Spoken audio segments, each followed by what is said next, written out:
भारत माता की, भारत माता की, भीमेश्वर महादेव की, नैना देवी की, नीम कलोली महाराज की। विश्व पर्यावरण दिवस पर आयोजित आज के इस बहुत ही शानदार कार्यक्रम में मंच पर आसीन भारतीय जनता पार्टी के सम्मानित जिलाध्यक्ष भाई प्रताप सिंह बिष्ट जी और जिनका संबोधन अभी आप सब लोगों ने सुना, ऐसे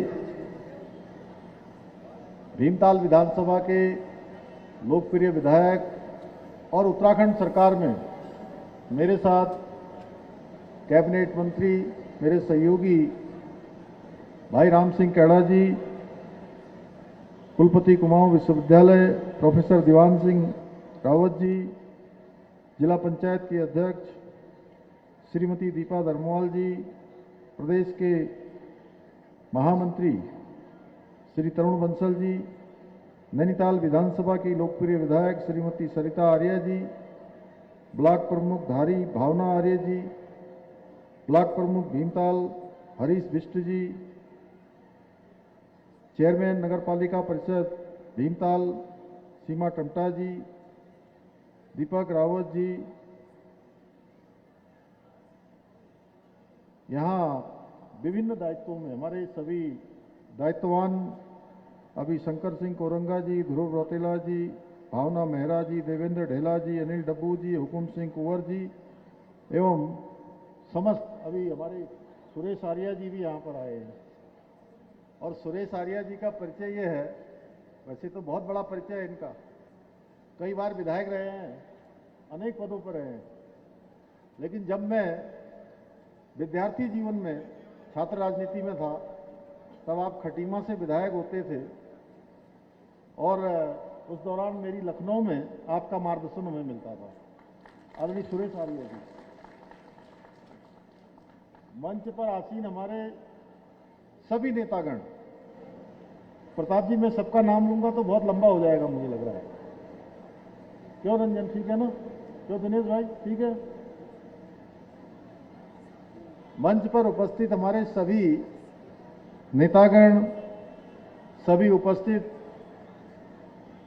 भाइयों एवं बहनों, मेरे सभी बड़े बुजुर्गों, नौजवान साथियों, बड़ी संख्या में आई हुई मेरी मातृशक्ति, मेरी माताएं, मेरी बहनें, मैं आप सबका हृदय से स्वागत करता हूं, आप सबका अभिनंदन करता हूं।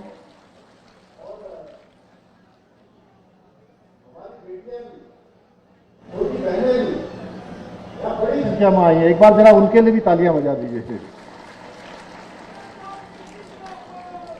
जो डी के अंदर बैठी हैं, डी के बाहर बैठी हैं, उधर हैं, इधर हैं, और इधर के मंच पर जो हमारे कलाकार बंधु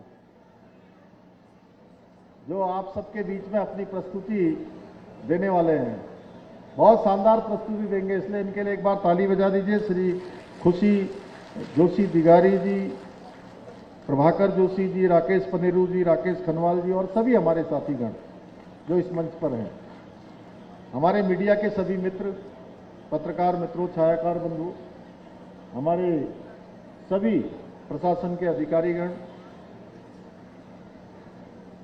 मैं आज के इस अवसर पर, विश्व पर्यावरण दिवस के अवसर पर आयोजित इस विशिष्ट कार्यक्रम में इतनी विशाल संख्या में आप सब यहां पधारे हैं, आप सब आए हैं, मैं आपका हृदय की गहराइयों से स्वागत करता हूं, आप सबका अभिनंदन करता हूं। और मेरी बहनों ने जो मेरा स्वागत किया है, हमारे युवा साथियों ने नारे लगाकर, जोश भरे नारे लगाए हैं, मैं भी दोनों हाथ जोड़कर, सर झुकाकर आप सबका हार्दिक स्वागत, अभिनंदन करता हूं।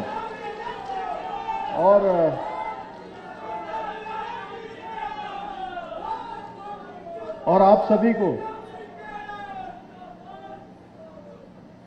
आप सभी को विश्व पर्यावरण दिवस की हार्दिक बधाई एवं शुभकामनाएं देता हूं। भाइयों बहनों, आज पर्यावरण दिवस के अवसर पर जहां हम पर्यावरण को बचाने का संकल्प लेंगे, पर्यावरण के संरक्षण और संवर्धन का संकल्प लेंगे, वहीं आज हमने लगभग 100 करोड़ की योजनाओं का, नैनीताल जनपद की 100 करोड़ की विकास योजनाओं का आज यहां पर लोकार्पण और शिलान्यास भी किया है। और ये सभी योजनाएं आने वाले समय में हमारे इस जनपद वासियों के लिए बहुत, उनकी सुविधा के लिए, उनके विकास के लिए, उनके जीवन को सरल बनाने के लिए एक मील का पत्थर साबित होंगी। आज विश्व पर्यावरण दिवस के अवसर पर प्राकृतिक सौंदर्य से भरपूर इस सुंदर नगरी भीमताल में आप सभी के बीच में उपस्थित होकर मैं स्वयं को गौरवशाली और सौभाग्यशाली दोनों ही अनुभव कर रहा हूं। और सबसे अच्छी बात यह है कि आज आप सबको इस दिवस पर आशीर्वाद देने के लिए भगवान इंद्र भी साक्षात जो है यहां प्रकट हो रहे हैं। आज प्रातःकाल से कितना सुंदर संयोग है। भाइयों बहनों, विश्व पर्यावरण दिवस का यह कार्यक्रम भीमताल में होना अपने आप में अत्यंत महत्वपूर्ण है, क्योंकि यहां की सुंदर झील, चारों ओर फैली हरियाली, पर्वतों की अद्भुत श्रृंखला और प्रकृति की अनुपम छटा हमें केवल आनंद का अनुभव ही नहीं, बल्कि हमें यह भी याद दिलाती है प्रकृति और पर्यावरण ही हमारा वर्तमान भी है और हमारा भविष्य भी है। इसलिए इस प्रकृति और पर्यावरण को सुरक्षित रखना, संरक्षित रखना हम सभी का दायित्व है, हम सभी की जिम्मेदारी है। भाइयों बहनों, आज का दिन केवल पौधे लगाने या औपचारिक कार्यक्रम को करने का ही नहीं, बल्कि आज का दिन हम सभी को एक सोचने का, विचारने का और आत्मचिंतन करने का भी दिन है। आज का दिन स्वयं से ये पूछने का दिन है, ये पूछने का अवसर है कि हम आने वाले समय में अपने बच्चों को, अपनी पीढ़ियों को कैसी धरती, कैसा पर्यावरण और कैसा उनका भविष्य सौंपकर जाना चाहते हैं, किस प्रकार की प्रकृति उनको विरासत में देते हैं। क्या हम उन्हें स्वच्छ नदियों भरे हरे भरे जंगल, शुद्ध वातावरण देंगे या फिर प्रदूषण, जल संकट और पर्यावरणीय चुनौतियों से भरा हुआ भविष्य देकर जाएंगे? इस प्रश्न का उत्तर केवल ये मेरा प्रश्न नहीं है कि मैं यहां से बोल रहा हूं, ये हम सबका प्रश्न होना चाहिए कि हम प्रकृति के साथ कैसा व्यवहार करें, हम प्रकृति को क्या दे सकते हैं, मेरे पास क्या है कि मैं जो इसमें योगदान कर सकता हूं। ये अगर हम सब लोग मिलकर इस प्रश्न का उत्तर खोजेंगे तो निश्चित रूप से इसका उत्तर मिलेगा। भाइयों बहनों, देवभूमि उत्तराखंड का पर्यावरण कैसा हो, यह हम सभी के लिए एक महत्वपूर्ण प्रश्न है, क्योंकि अच्छा पर्यावरण न केवल हमारी पहचान है, बल्कि हमारी संस्कृति, आस्था और जीवन का आधार भी है। क्योंकि हम उस पवित्र भूमि के निवासी हैं जहां से मां गंगा और मां यमुना जैसी अनेक जीवनदानी नदियां निकलती हैं, जो 12 महीने सदा नीरा बहती रहती हैं और पूरे देश को जल और जीवन देने का काम करती हैं। भाइयों बहनों, हम उस देवभूमि उत्तराखंड के निवासी हैं जहां हिमालय केवल पर्वत नहीं, बल्कि हमारी सभ्यता का प्रहरी है। हम उस संस्कृति के वाहक हैं जिसने हजारों वर्षों पहले ही प्रकृति को पूजनीय माना और पूरी दुनिया को प्रकृति के साथ सह अस्तित्व का संदेश दिया। हमारे यहाँ कहा गया है, माता भूमि पुत्रोहम पृथिव्या, अर्थात पृथ्वी हमारी माता है और हम उसके पुत्र हैं। इसलिए आज जिस पर्यावरण संरक्षण की बात कर रहे हैं वह हमारी संस्कृति का हिस्सा हजारों वर्षों से रहा है। हमने नदियों को मां कहा है, वृक्ष को देवता माना है, पर्वतों को पूजनीय माना है और प्रकृति को जीवन का आधार माना है। लेकिन भाइयों बहनों, आज पूरी दुनिया एक बड़ी चुनौती का सामना कर रही है और वह है जलवायु परिवर्तन। आप देख रहे होंगे, जब वर्षा का समय होता है उस समय वर्षा नहीं होती है, जिस समय बहुत गर्मी पड़नी चाहिए उस समय बहुत गर्मी नहीं पड़ती है। ऐसा परिवर्तन हो रहा है ना? हो रहा है कि नहीं हो रहा है, बताइए।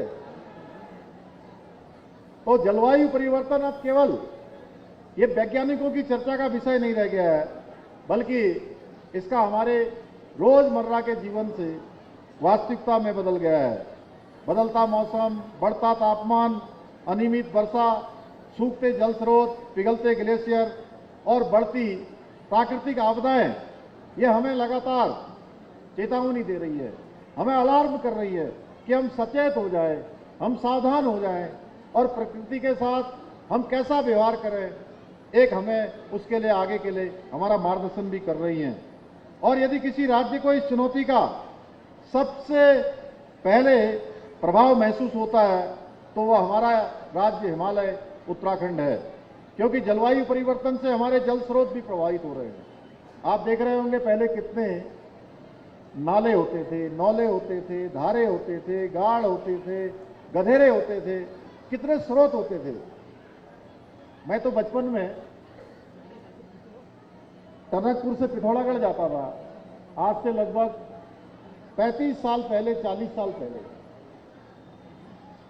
तो इतनी जगह पर धारे दिखाई देते थे, जगह जगह पर पानी के स्रोत दिखाई देते थे।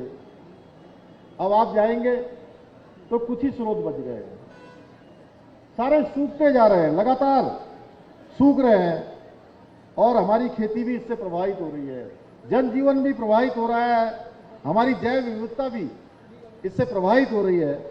साथ ही साथ हमारे राज्य की आर्थिकी का मूल आधार पर्यटन है, वह भी प्रभावित हो रहा है। इसलिए ये पर्यावरण संरक्षण हमारे लिए कोई सामान्य घटना नहीं है। पर्यावरण का संरक्षण करना यह हमारे लिए जीवन मरण का प्रश्न है। भाइयों बहनों, जब आज पूरी दुनिया पर्यावरण संरक्षण के लिए नए रास्ते खोज रही है, तो आदरणीय प्रधानमंत्री श्री नरेंद्र मोदी जी के नेतृत्व में भारत ने विश्व को एक नई दिशा देने का काम किया है। आदरणीय प्रधानमंत्री जी ने पूरी दुनिया को संदेश दिया है कि विकास और पर्यावरण एक दूसरे के विरोधी नहीं है, यानी कि विकास भी होना चाहिए और विरासत भी आगे बढ़नी चाहिए, पर्यावरण भी संरक्षण रहना चाहिए। इसी सोच के साथ प्रकृति भी और प्रगति भी, इस मंत्र के साथ आज हम आगे बढ़ रहे हैं। आदरणीय प्रधानमंत्री जी ने मिशन लाइफ से माध्यम से दुनिया को संदेश दिया कि पर्यावरण संरक्षण केवल सरकारों की जिम्मेदारी नहीं है। जब करोड़ों लोग अपने जीवन में छोटे छोटे बदलाव शुरू कर देंगे, छोटी छोटी आदतों को अपनी आदतों में शुमार कर लेंगे, तब बड़े बड़े परिवर्तन अपने आप संभव होने लग जाते हैं। जब हम पानी बचाते हैं, बिजली बचाते हैं और जब हम प्लास्टिक का उपयोग कम करते हैं और पौधों का रोपण करते हैं, तब हम पृथ्वी को बचाने में अपना योगदान देते हैं। भाइयों बहनों, प्रधानमंत्री जी ने पूरे देशवासियों के सामने एक अभियान, एक पेड़ मां के नाम अभियान को हम सबके सामने रखा है। ये केवल एक सरकारी कार्यक्रम नहीं है, बल्कि ये भावनाओं से जुड़ा हुआ एक जन आंदोलन है। जरा सोचिए, जिस मां ने हमें जन्म दिया है, जिसने हमें चलना सिखाया है, जिसने हमारे लिए अनेक कष्टों का सामना किया है, जिसने हर पल, हर क्षण, हर सुख और दुख में हमारा साथ दिया है, उस मां के नाम अगर हम एक पौधा लगाते हैं तो वो केवल एक पौधा नहीं रहता, बल्कि वो हमारी श्रद्धा और आस्था का केंद्र बन जाता है। मैं आज भीमताल की इस पावन धरती से प्रदेश के प्रत्येक परिवार से यह आग्रह करना चाहता हूं कि अपनी मां के नाम एक पौधा अवश्य लगाएं। लेकिन केवल पौधा लगाना ही पर्याप्त नहीं है, कि कई बार हम पौधा लगाते हैं और एक औपचारिकता करके छोड़ देते हैं। उसे वृक्ष बनाना, उसका संरक्षण करना, संवर्धन करना, ये भी हमारी जिम्मेदारी है। क्योंकि पौधा लगाना बहुत आसान होता है, लेकिन उन्हें वृक्ष बनाने और आने वाली पीढ़ियों को सौंपना, ये सच्चे पर्यावरण की सेवा है। भाइयों बहनों, उत्तराखंड ने हमेशा पर्यावरण संरक्षण में देश का नेतृत्व किया है। जब पूरी दुनिया जंगलों की रक्षा की बात करती है, तब उत्तराखंड की मातृशक्ति ने चिपको आंदोलन के माध्यम से इतिहास रचा था। गौरा देवी का नाम हम सब लोगों ने सुना होगा। गौरा देवी और हमारी बहनों ने दुनिया को यह संदेश दिया कि प्रकृति की रक्षा के लिए जनशक्ति से बड़ी कोई शक्ति नहीं होती है। आज हमें उसी भावना को फिर से दोहराने की आवश्यकता है। आज फिर हमें पर्यावरण संरक्षण के लिए एक जन आंदोलन बनाना होगा। भाइयों बहनों, हमारी सरकार पर्यावरण संरक्षण, सतत विकास को सर्वोच्च प्राथमिकता देते हुए कार्य कर रही है। आज राज्य में जल संरक्षण हो, जल स्रोतों के पुनर्जीवन, नदी संरक्षण, वनीकरण, वन्यजीव संरक्षण, हरित ऊर्जा, इसके क्षेत्र में अनेक महत्वपूर्ण कार्य किए जा रहे हैं। आज उत्तराखंड देश का पहला ऐसा राज्य है जहां हमने जीईपी, सकल पर्यावरण उत्पाद की अवधारणा को लागू किया है। ये केवल एक नीति नहीं है, बल्कि हमारी सोच का प्रतिबिंब है, जो बताता है कि हमारे जंगल, जल और जैव विविधता भी उतनी ही महत्वपूर्ण है जितनी कि आर्थिक प्रगति, जितना हमारा अन्य प्रकार का विकास। हम विकास चाहते हैं, लेकिन केवल प्रकृति की कीमत पर नहीं। हम रोजगार चाहते हैं, लेकिन पर्यावरण को नुकसान पहुंचाकर नहीं। हम पर्यटन बढ़ाना चाहते हैं, लेकिन अपनी प्राकृतिक धरोहरों को नुकसान पहुंचाकर नहीं। हमारा स्पष्ट संकल्प है कि विकास भी होगा और पर्यावरण का संरक्षण भी होगा, यानी कि इकोनॉमी भी आगे बढ़ेगी, इकोलॉजी भी आगे बढ़ेगी, दोनों का संतुलन होगा, दोनों का बैलेंस होगा। भाइयों बहनों, हमें एक बात और समझनी होगी कि जंगल, पेड़ पौधों से लदी कोई सरकारी भूमि नहीं होते हैं। वे हमारे जल स्रोतों के संरक्षक होते हैं, वो हमारी जैव विविधता का घर होते हैं, वे लाखों लोगों की आजीविका का आधार होते हैं। इसलिए आज एक और महत्वपूर्ण विषय पर मैं आप सबका ध्यान आकर्षित करना चाहता हूं कि गर्मियों के मौसम में वनाग्नि हमारे सामने एक बड़ी चुनौती बनकर आती है। पिछले दिनों पूरे प्रदेश के अंदर हमें वनाग्नि की इस समस्या का, इसकी चुनौती का सामना करना पड़ा है। तो भगवान इंद्र की कृपा हुई और ये वनाग्नि हमारी शांत हो गई।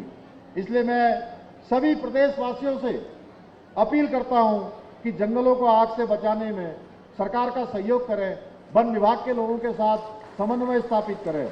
जहां कहीं भी आग की छोटी सी भी चिंगारी दिखाई दे, तुरंत सूचना दें, प्रशासन के लोगों को बताएं, वन विभाग के लोगों को बताएं, और आपकी एक छोटी सी सावधानी हजारों पेड़ों और अनेक जीवों का जीवन बचा सकती है। भाइयों बहनों, आज आवश्यकता सरकार के साथ साथ समाज की भागीदारी की भी है, समाज की जिम्मेदारी की भी है। यदि हर परिवार एक पौधा लगाए, यदि हर गांव अपने जल स्रोत बचाए, जो पुराने समय के हमारे जल स्रोत हैं।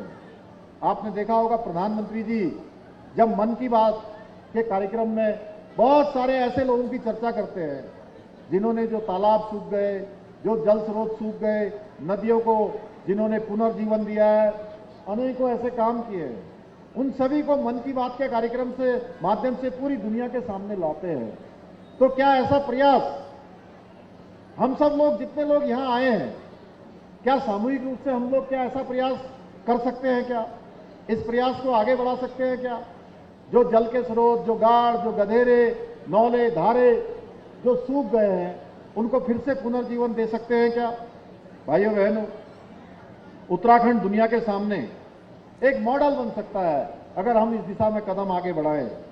आइए आज विश्व पर्यावरण दिवस पर हम सब मिलकर विकल्प रहित संकल्प लें कि हम जल बचाएंगे, हम जल स्रोतों को बचाएंगे, जंगल बचाएंगे, हम नदियों को बचाएंगे, अपने स्रोतों का पुनर्जीवीकरण करेंगे, हम प्लास्टिक मुक्त जीवन शैली अपनाएंगे, हम ऊर्जा की बचत करेंगे, हम हर वर्ष कम से कम एक पौधा लगाकर उसे वृक्ष बनाने तक संरक्षित करेंगे, यानी कि उसकी रक्षा भी करेंगे, पौधा भी लगाएंगे, और हम आने वाली पीढ़ियों को एक स्वच्छ, सुरक्षित, हरित और समृद्ध उत्तराखंड का निर्माण करेंगे। मुझे पूरा विश्वास है उत्तराखंड की जागरूक जनता, हमारी मातृशक्ति, हमारे युवा, हमारे पर्यावरण प्रेमी, हमारे सभी साथी जो पर्यावरण संरक्षण के क्षेत्र में काम करते हैं, और मैं इस मंच पर हमारे जो खुशी जी, प्रभाकर जी और राकेश जी और सभी लोग, जितने भी हमारे पनेरू जी समेत हमारे जितने कलाकार हैं, अन्य कलाकार, आप सबसे भी आज एक आग्रह करना चाहता हूं कि आप जहां भी जिस कार्यक्रम में जाते हैं, आप लोगों को देखकर लोग बहुत सारी चीजों के लिए प्रेरित हो जाते हैं, आगे बढ़ जाते हैं। तो आप पर्यावरण संरक्षण के लिए जंगल बचाना, जल बचाना, ऐसे हमारे स्रोत बचाना, वृक्ष बचाना, पौधा लगाना, इसके लिए भी लोगों को प्रेरित करने का काम करेंगे। और साथ ही नशा मुक्ति के लिए भी जो बच्चे हमारे आज जा रहे हैं, दो आपके कार्यक्रम के अतिरिक्त जो आपके कार्यक्रम हैं, गीत संगीत के कार्यक्रम हैं, अन्य कार्यक्रम हैं, उन कार्यक्रमों के अतिरिक्त चंदन न्याल भी, हाँ, चंदन न्याल का भी जो है बहुत बड़ा योगदान है, आप सभी जानते हैं। तो ये दो कार्यक्रम मैं आपके कार्यक्रमों में जोड़ रहा हूं। आइए हम भीमताल की इस पावन धरती से हम सब मिलकर एक स्वर में जो मैं कहूंगा उसे दोहराएंगे। मैं कहूंगा हरित उत्तराखंड, आप कहेंगे श्रेष्ठ उत्तराखंड। हरित उत्तराखंड, प्रकृति की रक्षा, भविष्य की सुरक्षा, प्रकृति की रक्षा, पर्यावरण संरक्षण, मानवता का संरक्षण, पर्यावरण संरक्षण। भाइयों बहनों, आज हम लोगों ने बहुत सारा पर्यावरण के संबंध में यहां संकल्प लिया है। हमारे माननीय यहां इस क्षेत्र के विधायक श्री राम सिंह कैड़ा जी, इनको कैबिनेट मंत्री की जिम्मेदारी मिली है, लेकिन मैं इनको बधाई देना चाहता हूं कि ये कैबिनेट मंत्री पूरे प्रदेश के हैं, लेकिन पूरे प्रदेश का काम भी कर रहे हैं, और पूरे प्रदेश के काम के साथ साथ भीमताल विधानसभा आदर्श विधानसभा बने, भीमताल विधानसभा श्रेष्ठ विधानसभा बने, उसके लिए भी निरंतर इनका प्रयास जारी है। आज इन्होंने एक बड़ा पत्र मुझे यहां पर दिया है, जिसमें 12 इन्होंने प्रमुख बातें यहां लिखी है। मैं इन सब का परीक्षण करवाऊंगा। और एक सैनिकों से जुड़ा हुआ मामला है कि भीमताल विधानसभा क्षेत्र में 1500 पूर्व सैनिकों और व्यापारियों के लिए, व्यापारियों के भी काम आएगा, सैनिकों के भी काम आएगा, और अगर अन्य कोई कार्यक्रम होंगे उन कार्यक्रमों के लिए भी उसका उपयोग किया जाएगा। एक बहुउद्देशीय भवन उसका निर्माण किया जाएगा। मैं इसकी आज यहां पर घोषणा करता हूं। इसके साथ साथ ये पवित्र भूमि भीमेश्वर मंदिर, ओखलकांडा, पशुपतिनाथ मंदिर को मंदिर माला मिशन में जोड़ा जाएगा। रामगढ़ ब्लॉक औड़ा खान से मुक्तेश्वर मोटर मार्ग, जीप मार्ग, इसका मिलान कार्य भी किया जाएगा। इसके अतिरिक्त अन्य भी घोषणाएं हैं, उन सभी को मैं अपने साथ लेकर जा रहा हूं। वैसे विधायक जी जब भी आते हैं तो इनका यही होता है कि आज यहाँ का काम कर दीजिए, अस्पताल का उच्चीकरण कर दीजिए, स्कूल का ये काम कर दीजिए, बिजली का काम कर दीजिए, पेयजल की योजना रख दीजिए, ये हमारी जो सड़कें हैं उनके चौड़ीकरण की योजना कर दीजिए। अभी मुझे बताते हुए आ रहे थे यहाँ से कि आने वाले समय में जाम से मुक्त हो जाएगा भीमताल से। तो मैंने कहा अभी तो यहाँ इतने सारे पर्यटक आ रहे हैं, इतनी बड़ी संख्या है कि हमें आने में बड़ी दिक्कत हो गई, तो कैसे होगा। तब इन्होंने मुझे दिखाया कि यहाँ जो छोटी नहर जा रही है, उस नहर के ऊपर से जो उसको पाट के जो है नीचे नहर, ऊपर सड़क बनाई जा रही है, उसका काम भी इनके प्रयासों से आगे बढ़ रहा है। ऐसे बहुत सारे काम आगे बढ़ा रहे हैं। आपका साथ इनको निरंतर आगे मिलता रहेगा, हमारी सरकार को मिलता रहेगा। हम बहुत सारे काम कर रहे हैं। मैं आज के दिवस पर मैंने केवल पर्यावरण की चर्चा करी है। आप सब जानते हैं, चाहे विकास के मामले हो, चाहे कोई ऐतिहासिक निर्णय लेने हो, हमने हमारे प्रधानमंत्री मोदी जी के मार्गदर्शन में अनेक ऐतिहासिक निर्णय लिए हैं। खनस्यू, अच्छा, रामगढ़ उप तहसील, उसको भी जल्दी से जल्दी संचालित किया जाएगा। मैं इसकी भी आज यहाँ पर घोषणा करता हूँ। इसके साथ साथ प्राधिकरण की कुछ समस्या, मेरे काफी सारे यहाँ पर लोगों ने मुझे बताया है, हम लोग उसके लिए एक उच्च स्तरीय कमेटी गठित करके जल्दी से जल्दी स्थानीय लोगों को उससे ज़्यादा परेशानियों का जो सामना करना पड़ रहा है वो परेशानी न हो, उसके लिए आगे जो है उस कार्रवाई को आगे बढ़ाया जाएगा। इन्हीं शब्दों के साथ मैं आप सभी को एक बार फिर से विश्व पर्यावरण दिवस की पुनः हार्दिक शुभकामनाएं देता हूं। आप सबके उज्जवल भविष्य की कामना करता हूं और अपनी बात समाप्त करता हूं। धन्यवाद।